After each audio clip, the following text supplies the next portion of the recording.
Okay, so yeah, now we're just got the moves for the Russian First Army, and then that little break off thing that I called Special Corps One, and then it'll be off to the combats. And for today, oh my God, you wouldn't believe the well, I mean, for other people that live in super warm climates all the time, they'd be like, whatever.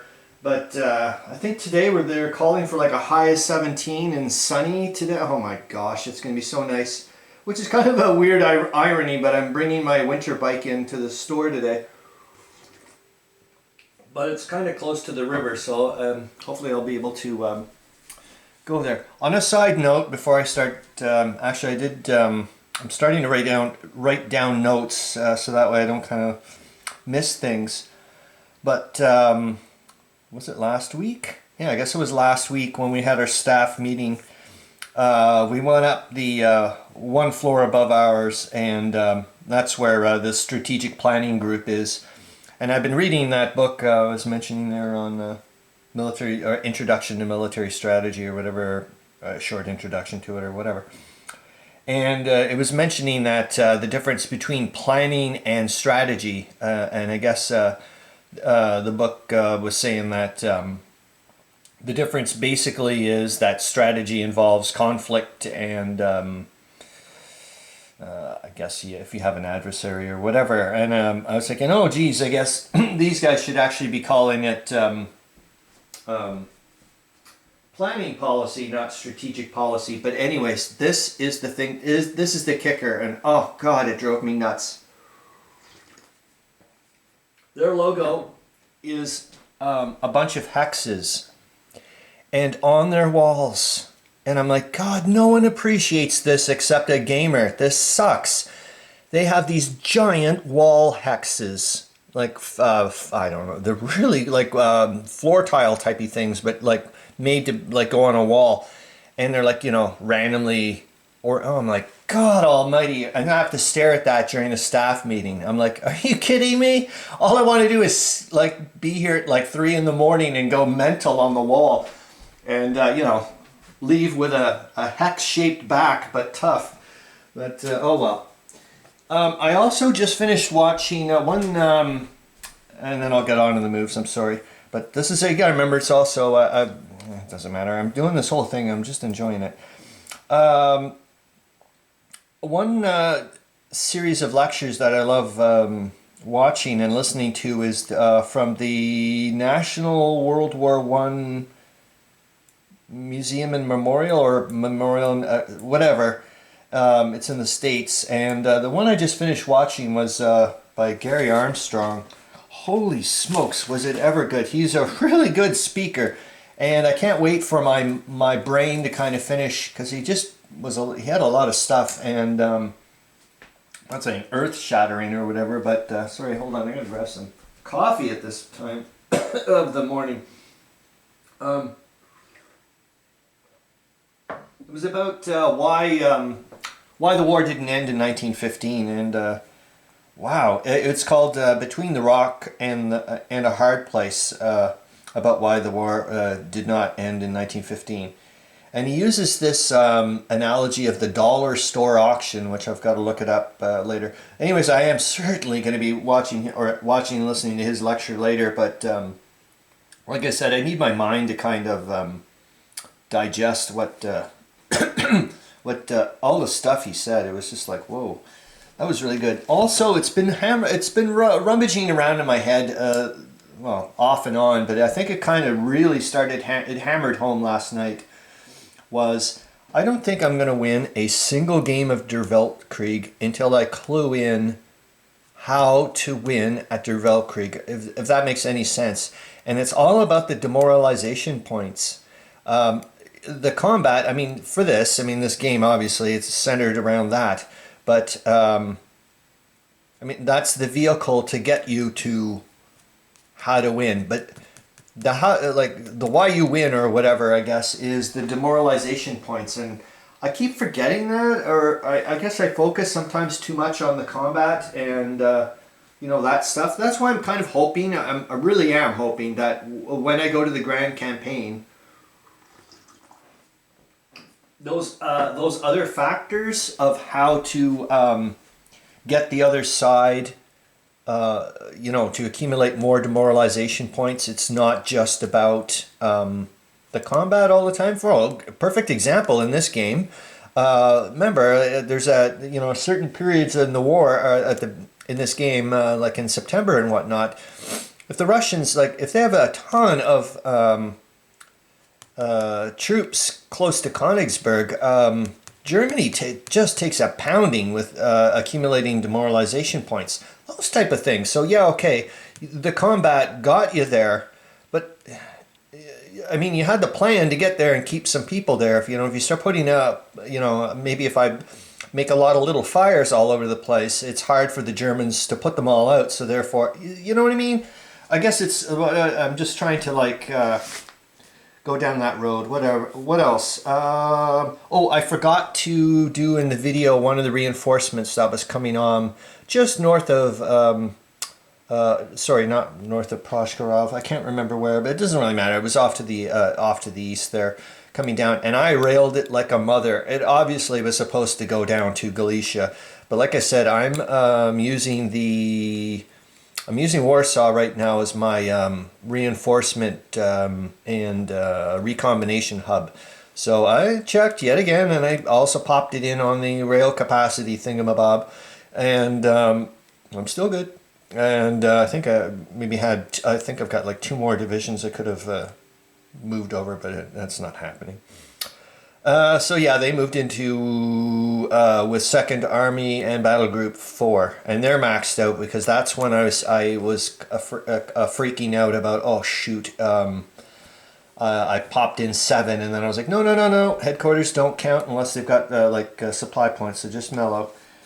Okay, so here we go. I think that's all I had to do. Oh my gosh, and when we get to here though, when I finally, I really, really, really, really need to read up on combat and, it's the retreat. I really need to clue in on all the retreat priorities. And I know it sounds ridiculous, what the hell is your problem? You've been playing this game for how long now?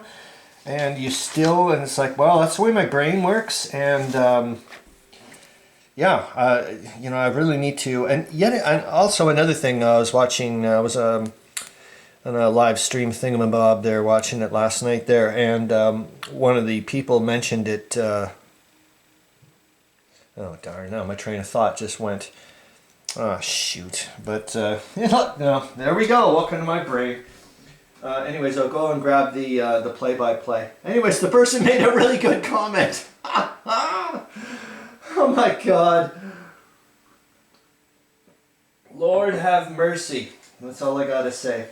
You should see me with names. Jeepers jumping. I used to tell, I still do. I told Zoe there's no effing way I could ever, the only way I could ever sleep around on somebody is if the other person had the exact same name as the person I'm gonna go and sleep around with, because I just can't keep, I rattle off names. I go through a whole checklist of names until I finally get your name, and so I was like, oh shit, if I ever started popping out like Edith or something, it would be like, who the hell is this Edith, right? Anyways. Alright, so, and that's the other thing, remember, I'm also going to start recording it constant now, is I am going to do some entrenching, so it is going to be recorded. And like I said, as far as I know, to me it makes sense, as long as it takes a month to do. I'm just going to check the camera again because it's way in the middle of the table, so I don't really see it very well. And yet again, trust the freaking focus thing. I think I'm okay with, it doesn't look like I've got any weirdo glare. I am, like I said, I'm starting to paint, well, in a weird way, brush on the matte varnish on I'm just starting with the force, what the battle groups would be in, so it's on the sheets off to the side. But I just last night printed off, I scanned in the counters there, and I did the half and the -1, so I'm making my own. I just need to cut them upstairs, and so I'm going to use those. And so adios glare for all those strength point ones, because I was like, wait a minute, you're already got those store-bought, or The BGG, someone from BGG made the -2s and the -3s, which I printed off a bunch, and they're all matte. So I'm like, well, just keep going with that. Okay, so that's the first thing I'm going to do is a bunch of entrenchings. So they won't see it, but at least I'll point to them. And yet again, I'm assuming the Germans are going to push us away, but why waste opportunities? That's a silly... Oh my goodness, I don't know. I'm feeling a bit weird again because Sun Tzu, like sometimes I'm like, oh gosh, stop doing this, man. But I've been very respectful, I think, the past couple of days, so I've got to remember that. That's why I'm also feeling really good down there with Brusilov's second kick at the can combat. I hope, and I think it's going to go. What was today? Today is ponder and deliberate before you make a move. And I'm like, ooh, but I have pondered. Oh, that's partially. No, it was. Well, anyways, it's still a comment that I love. But that was in one of my videos. Mike Anthony there mentioned that how good it is to stare at a map and so on and so forth, and yet again 100% agree. 100% agree. I mean, there's been so many aha moments, even if they're stupid aha moments. There's been times I'm like, whoa, okay, didn't see that, or and I think it's also been helping me that way, staring, because this, like I said, yet again, I felt when I do that, it feels very much like when I used to play chess. You're staring, well, what the hell do you think you do with chess, for crying out loud?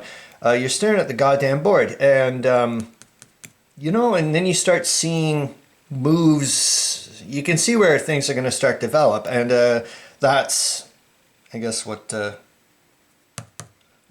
you know, I love staring at the map. Anyways, here goes the entrenchings.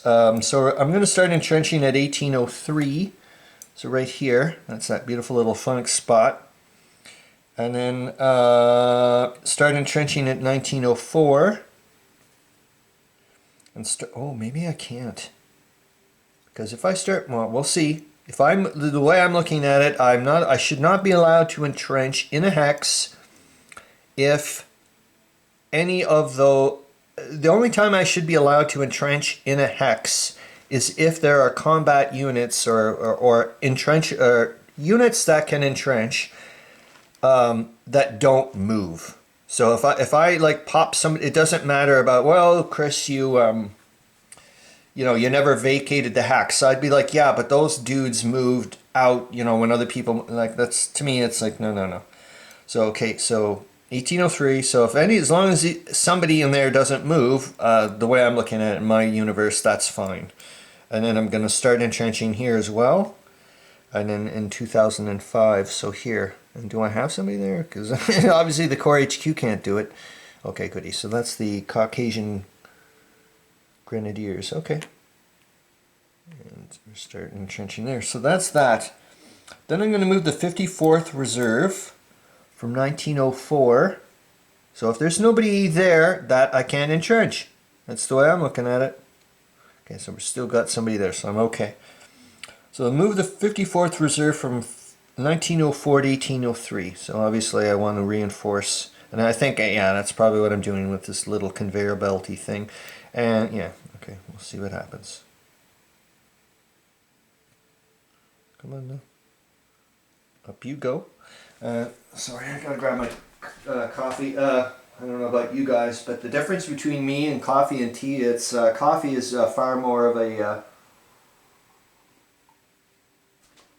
temperature sensitive drink for me. I'm not one of these iced coffee thing people or whatever. So once it gets to a certain low temp, and I do not reheat my coffee. Not getting into that stuff, man. Tea, on the other hand, God, I treat it like a bitch. Oops, sorry. Anyways, break up Battle Group 1 at 1905. And I'm going to move the 43rd. Okay, so hold on. I got to find out how big the 43rd is. Well, they're only 2 points. Okay. And I'll grab my my ASM tray. I'll pop it over here. Okay, so the 43rd is going out of battle group 1, and where are they going? They're going to join the 54th Reserve. Break up battle group 1 at 1905 and move the 43rd to join the 54th Reserve. Well, okay, I see. Because I'd already moved them out, so they're going to there. Okay, I forgot to. So that's so yeah, they're going to join the 51st here. But I got to do that. Yep. And I'm going to move that to a 7. All right. Put on my, oops. That one didn't make it. And I'm still learning how to make some better ASMs, but I'm liking them, that's for bloody sure. Oh, it's just so nice to just look down visually and go, okay. And there's the other thing about the Grand Campaign now that I'm starting to figure out ways of using Alberto's streamlining way of playing the game and still keeping the flavor of, okay, you know, this is where the reserves went. I could feel it. It's in the back of my mind. I can, you know, it's starting to kind of, you know, got that translucent look to it, starting to take shape or whatever form. And these guys will form Battle Group 10 because of the, well, maybe that's not so bad. Okay, I'll just shush then. Well, leave them here for now. Oh, that's right, because I think I had, I didn't really, yeah, okay. I think it's these guys that'll probably have to be Battle Group 10 soon, right?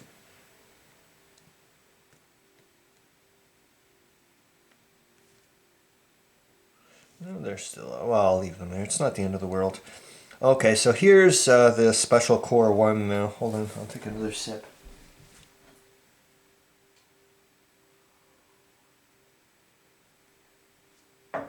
Excuse me. So I'll move the 72nd Reserve and Corps HQ 1 from 2504 to 2603. Yeah, I'm popping these guys on top. So here we go. Then I'm going to move the 68th Reserve at the top from 2603 to 2704.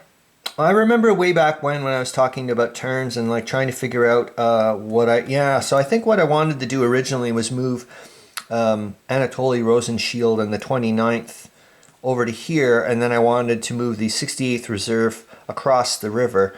But the problem is there's no bloody way I could do that with woods, river, and leaving a zone of control and then popping back into another zone of control. It was just too many movement points. That's what it was.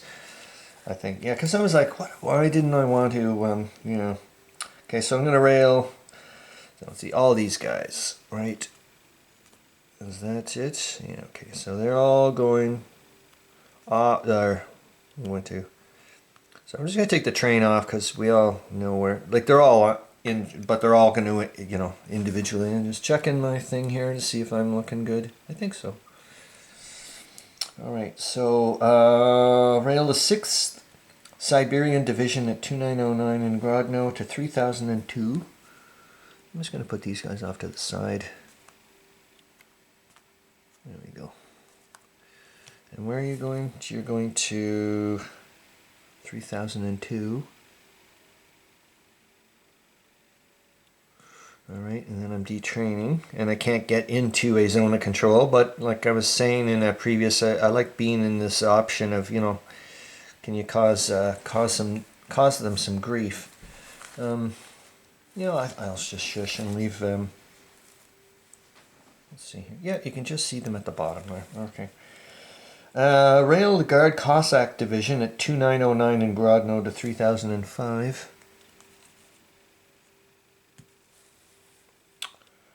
And detrain and move to 3004. All right.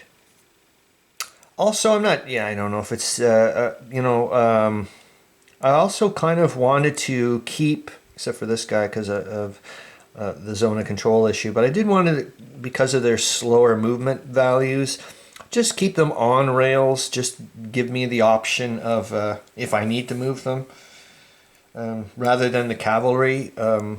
I mean, I could have done, they could have swapped positions and it would have still had the same, enemy zone of control thing going for me. But I was just like, well, these guys get 2 extra movement points. Why would you?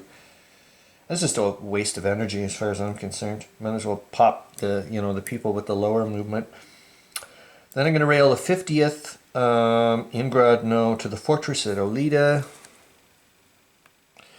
They're going to detrain and then move to 2805. And that's it. Like I said, and I'm going to read up on retreat things, and then there's just 2 excuse me. There are just 2 combats. This one, but then the amazing one, the one I'm like, whoa, what's going to really happen here is the Brusilov one. And then after that, I'm going to do what I thoroughly love doing, which is good because I need my mind to, digest as well. I just, I'll find out who's going to go next, and then, excuse me, be able to just stare at the map and try to figure out what's going on for the next group of people. All right, so that should be enough, I hope.